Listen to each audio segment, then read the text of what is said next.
everybody, it's Bruno and NB. Part 2, Meagan Fettes braved it, stuck around. We got episode number 2. How you doing, Meagan? I'm so good. How are you doing, Brew? Well, you know, we were just talking offline here about the worst thing that could ever happen in your business and keynote speaking is you lose your voice. Yes. And I just went through that. Like you panic, don't you? Well, absolutely. And it's funny because when we're talking, and it happens, it absolutely happens, but there's really nothing that you can do about it other than drink lots of water, rest. And yeah, it took me 6 days to get my voice back. Well, you know, we're going to talk about, you know, your business and the real serious stuff where you can't all be serious on our show. So true story. There's a coach I know and I kind of mentored under him. And I remember I'm not a yelling and screaming type of guy. You know, my kids will kind of disagree, but I always say, look, I'm not screaming at you. I'm just talking louder because you can, you know, you're down the street. So we're Italian, we throw things. But anyways, you know how Italian, you know, the Italian temper control mechanism is we count from 1 to 10 and then we say something. But in Italian, like in their alphabet and their numerical system, there's no 2 to 9. We just lose our shit, right? So it's like 1, 10, you get it. But I'm not a yelling and screaming guy, especially in sports or instructional stuff. And I learned this from one of my coaches that I mentored under, and he never yelled. And back then, you know, in football and baseball, it's like, right? And I said to him, I said, Coach, like, I never hear you yelling, ever. Yeah. And he goes, you want me to tell you why? I go, why? He goes, I bring them closer. And if I could, I whisper in their ear, the message is the same. You're on the team, you're cut. You're doing well, you're not doing well. I go, why do you do it? Because I'm not going to lose my voice over that little prick. He goes, because screaming, he goes, I lost my voice so many times. And I just remembered that forever, is that just bring them closer and tell them what's on your mind without screaming, because especially in your business, you lose your voice, you're out of business. Well, totally. And I love that you brought that up, because that actually, I'm a hockey mom. And oh, no. I know my husband makes fun of me because I am probably the loudest parent there. Even during practice, I'm the one that's hooting and hollering, and I've got all the noisemakers. And so we just finished evaluations, and it was right. How's your heart? How's your heart? Is it okay? Oh, yes. They made the division they need to. I just get excited. I love cheering them on. And I mean, it can be for something completely silly and stupid, but I just get so excited. And I'm glad at hockey now, because I used to do that when they played soccer. And everybody would look at me like I was completely nuts. Whereas now, everybody does it. I'm just loud. Well, you know why I said, oh, no, is because I have a standing joke for all hockey parents. Because guess what? I was there, been there, done that. And I'm like, oh, no, Meagan, I took you away from the 2 most important things of your life. And you go, oh, my kids and my family? No, being at a rink or fundraising. So how did you fit this interview in here? You know what I mean? So, but it's true, like screaming for no reason. Most people, if you're a plumber or something like that, or electrician or an accountant, you don't really need your voice. But in your business, we're going to jump into the segue of saying storytelling is a process. Number 1, have a voice. Number 2, well, what does that mean exactly? Storytelling is a process. Yeah, well, I mean, we all tell stories, right? Like in every single thing that we do. And to be honest, when it comes to our business, when it comes to speaking, storytelling is one of the most effective ways to generate that connection. It makes people lean in, and it really creates that like energy and camaraderie in the room. But what often happens for a lot of speakers is they tell their story with no intention. So they're not taking people through a journey.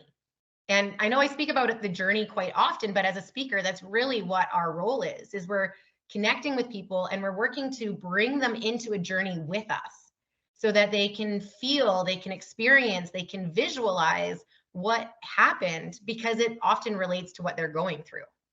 And so that process is absolutely essential to be able to have them understand what, why, and how you got to doing what it is that you do.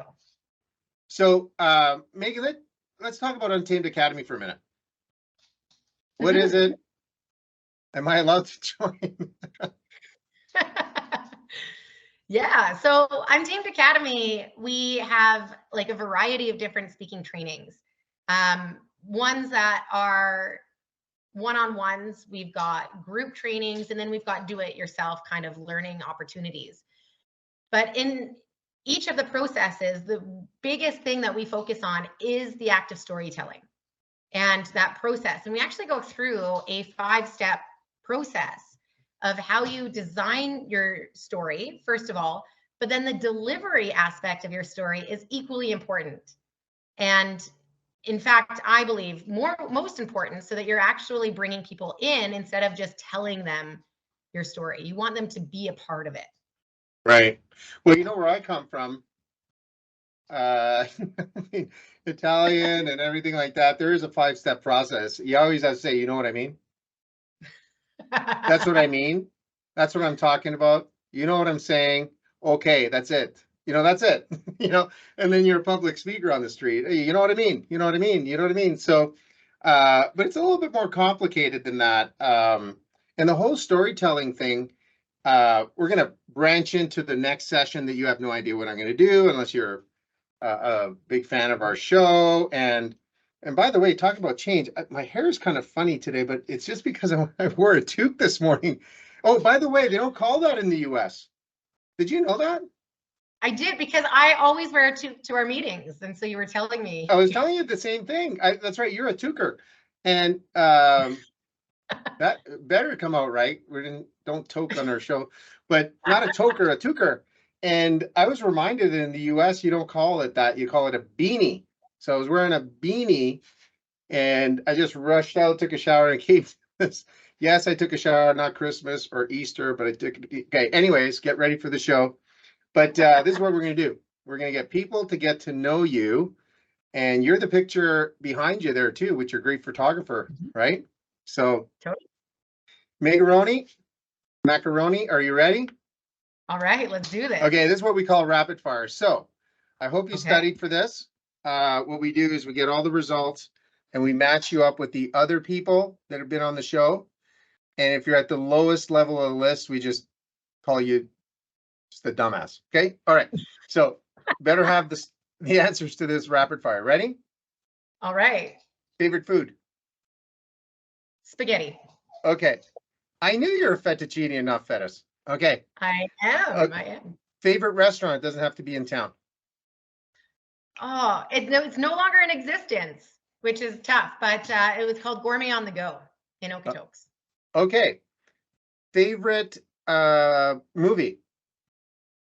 Ooh, Almost Famous. Okay. Famous actor. Now, actor's guy or girl? I get called on this all the time, but you got to say actor now. Oh, man. Okay. I don't know, because I'm not very good at knowing any I'm just going to warn you, you're going to go to the bottom of the list here. So yeah, okay. I'm going to say Margot. I don't even know her last name. Margot Kidder? No. Just did oh, I can't think of her last name. You'd know her. She is a total smoke show. What does that mean? Well, it's also my husband's favorite because she is total eye candy. But she is phenomenal at what she does. Okay, text me when you remember her name. Okay, I will. Okay, Margot Smoke Show. Okay, I'm sure that's what her mom calls her. Okay, favorite band? Oh, Rise Against. Okay, favorite song? Swing Life Away. Favorite city that you visited? Prague. Oh, my friend is out there right now. What'd you like about it? It's just got a completely different energy than most places. It's very rustic, old school, and has almost like a mystical feel to it.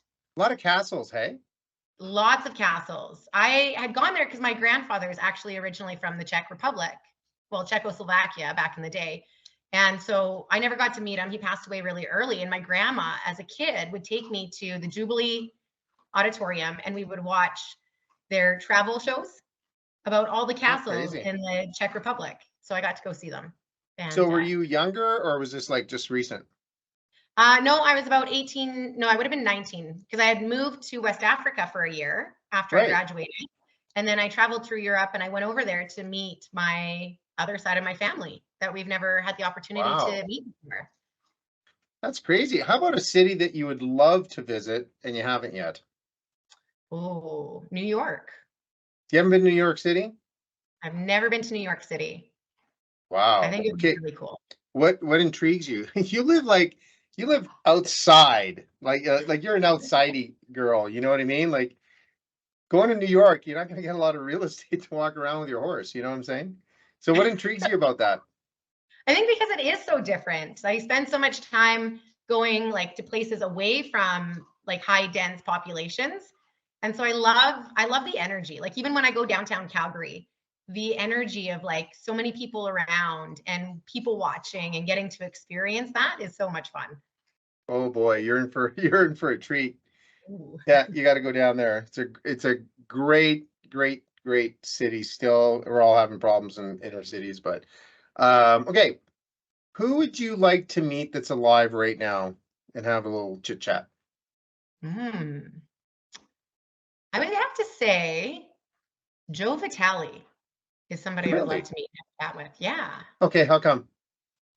Because I am really intrigued by his story and his journey and just how he went from where he was to creating a level of awareness of what it is that he needs to do just to cultivate a really strong personal practice.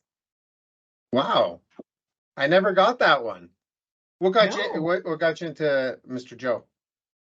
Well, I grew up in that kind of world. So my grandmother, who I often talk about, she was like my guru or my teacher. And she was very much into like meditation and Reiki and breath work and all of those things. And so I lived that world. I mean, I grew up listening to Bob Proctor. And Wow, I didn't know that. yeah. And I was lucky enough to actually be in a film alongside Joe Vitale and Bob Proctor, but never got to actually meet them in person. So Whoa. What do you do? What do you mean you're in a movie? yeah, I know. I'm like a film star. No, just kidding. Were you really? What did you do? Yeah. So it was a movie called How Thoughts Become Things. And it was really about like the secret, but taking it to the actionable steps of what we need to do in order to create the life that we want. Because visualizing it and the idea of manifesting is great, but that's only one small sliver of what actually needs to happen to build the life that we truly desire. Well, how come you just don't go, hello, Joe Vitale speaking, right? And you go, hey, Joe. Sorry, who's this? What do you mean, who's this? This is Meagan. We've been in the movie. What are you talking about? You dissing me, Joe? Come on, Joe. Like, why don't you just do that? We're in the same movie. What the hell? I know, and I did that with one of them because Dr. John D Martini was also in that movie. And so I did that with him and we got to have like the coolest conversation. He told me his whole life story and it was really neat just to like actually have a conversation with somebody and get to know them outside of like their kind of more famous persona. Well, you know what? Now we got a mission. You're gonna come down to my office. I'm gonna put the phone right in front of you, and we're gonna call Joe. Okay, we're gonna make that happen. And then I'm gonna have the first question from you, Joe. How come you've been avoiding her? What's going on? What happened on set? Are you a little jealous or something? Right? So okay, we're gonna get him. We're gonna get him. So somebody that is no longer with us, who's passed away, that you would love to meet, and ask a few questions. Ooh, that one would be Wayne Dyer. I would love to sit down with Wayne Dyer. Yeah, again, somebody that I grew up reading his books, following his philosophy, and really just loved the energy that he would speak in. Like, again, the speaking aspect, I love seeing people that radiate a specific energy when they're speaking and when they're connecting with people. And he definitely held that very well. Oh, that's good. You're going to the side that I didn't think you were going to go. This is pretty cool. And this is why I love our show. And this is why I know that people who watch this or you show this to, and they kind of go, it's starting to make sense why she's got the Untamed Academy that gets people out there, because look who you want to hang out with, no wonder you don't hang out with us. But anyways, I'm not sure if you're a big sports person, but I ask everybody this: favorite sport? I would have to say hockey. Really? Favorite Yes. team? Oh, so my oldest son bugs me about this because I only cheer for two teams, and it's the Calgary Flames Yeah. or every team that plays against the Oilers. Oh, you hate the Oilers? I do, and I don't know. Like he's a huge Oilers fan, and so it's kind of this battle of Alberta, even in our house. And Oh I don't know boy. why. It's not for anything specific. I think because I lived in Edmonton for a little bit, and it was very prominent there, where it was like Calgary versus Edmonton, and I've just kind of carried that on. Yeah, the folks out east don't know how. Right now, it's not that intense because they're kind of both. I mean, no, the Oilers are okay, right? But how about favorite athlete? Do you have a favorite athlete? Ooh, I can't say that I do. No, like to be honest, like even with the Flames being my favorite team, I don't know any of the new guys on the I team. don't know either. Isn't that sad? The state of hockey down here. It's just like I actually no. I'm going to think hard, and I do know one or two, but I'd have to really think hard. Because I used to know all of them. Remember, like when you're Yeah. winning, it takes care of a lot of stuff, right? Because they made a lot of changes this year. Any nicknames other than the ones I gave you? Other than Negro, yeah. So I've been called Mega Man. I used to work with a gentleman who was severely autistic, and that was the first time we met. That was what he called me, and so his mom was like, "Oh my gosh, everything was Mega Man," and I even That's got a cape. cool. It was pretty fun. And Megatron. The other one I get called is Hemi because my husband's a mechanic, and I don't know exactly why it's left my brain right now, but there's a specific reason why he calls me Hemi. You That's might know cool. this because you're a mechanic from back in the day. Way back in the day, I just finally crawled out of the car, underneath the car here one day. And I said, that's it. But you talk about nicknames. I can tell you a funny story. So, got to be careful with nicknames. So, years ago, one of my close friends in Ottawa, his name is Robert Bangs, Bobby Bangs, Boogie. And we were notorious for giving each other nicknames. And his brother Peter became Swifty. That's a funny story. And I remember the first couple of times I met him, I knew he had a younger brother, and I had a friend who had two younger brothers. One's Kenny and one's Paul. And I remember it was either Paul or Kenny, right? Yeah. And Paul was really, really young. Um, and we were playing baseball and working together. So I walk in and there's a son, and I go, his brother, and I'm like, which one is it? So I'm like, I'm gonna go with Kenny, right? Hey, Kenny. And they thought it was the funniest thing that I called Paul Kenny. And to this day, that's his nickname is Kenny. So you got to be careful. And to this, I haven't seen him in years, but to this day, I'm like, Paul, I'm so sorry. He goes, I kind of like it. It's all right. So That's Paul was always hilarious. Kenny. So wait, here's how we're going to end it. I always end it the same way. You get to ask me one question, not very difficult, I hope. I get to ask you one question. All right. Yeah. Oh man, you're putting me on the spot. Okay. That's why I don't Where, tell you what's going on. I know, it's so good. Who is it that you want to meet? Because I mean, you're Dead like the or most. alive. That didn't come out too good. All right. Let's say dead. Let's say dead. Okay, that's no longer with me, or with us. I'm going to say a few people, and then you're going to get my drift. Okay, I thought about this so many times. I would love to meet my great great great grandfather and great grandmother and great great great, like 2 or 3 generations ago, Oh, because cool. I don't know, I have no idea. My parents don't know who they are, and I had a great opportunity to meet my great grandfather, and he worked on the railroads here, as kind of like a quote unquote a slave, basically. You know what I mean? They lived in the, anyways. And so I had the opportunity to meet him, and I was like, I don't know, not two, sorry, I was about 4, and I was like blown away on him speaking English in Italy. You know what I mean? Back in the time, and I would just love to talk to my those my great great great great grandfather, my great great great great grandmother, because I have no idea what they went through, and so I think that's who I would love to talk to, because you never know where you come from, right? No, and that doesn't surprise me because you are such a family oriented person. Like you truly are Italian in that, where it's like your friends and your family that are close, you are all about. And Yeah, we're really tight. Love them so much. And you're in the family now too, Megaroni. I know So, I feel so blessed because it's a privilege, very much a privilege. well, you know what we're going to do too is we're going to put the link under here for Untamed Academy and how they get in touch with you and everything like that. But also, I think it's a good idea that we put the Last Power Network group link because you did such an amazing job, and I'm not just bullshitting. You did such a good job. Your speakers were amazing. People are still talking about it, and unfortunately, those sessions are sold out and everything like that. But I really hope we get to see you guys again. Your whole little Cirque de Meagan, troop under the tent again because you guys are amazing. So. Oh yeah, well that was so much fun. I mean, that was probably one of those events that really just amazed me in terms of like how it was set up, how it was ran. It was a lot of fun and really cool. Well, you're like 90% of the reason because without the energy from the people that are wanting to put on the event, we're just like, we're the carnival helpers, So, but promise we're going to do this again. And we're going to call Joe. I'm telling you, if I have to pick you up, we're going to come down here. We're going to call Joe. And we have a way when we're Italian. Joe, how you doing? Who's this? Don't worry, who's this? I need to talk to you, right?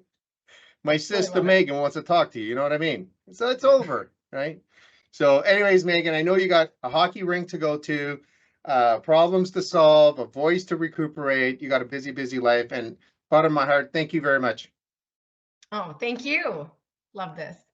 I'll see you soon. Bye.